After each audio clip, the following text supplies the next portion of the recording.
Google homepage मराठीमध्ये करून घेऊ. गुगल क्रोम ब्राउझर ओपन करा. सर्च बारमध्ये www.google.com टाईप करा. सर्च बार खाली तुम्हाला वेगवेगळे राष्ट्रीय भाषा दिसतील. आता मराठी भाषा निवडा.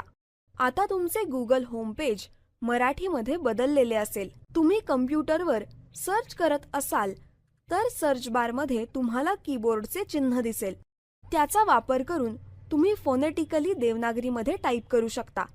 उदाहरणार्थ, तुम्हाला पुलं असं लिहायचं असेल तर PULA असं टाईप करता येईल. आता सर्च बारमधील कीबोर्डवर क्लिक करा.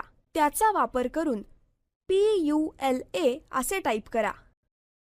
मग तुम्हाला पु ल देशपांडे असे नाव दिसेल. त्याच्यावर क्लिक करा.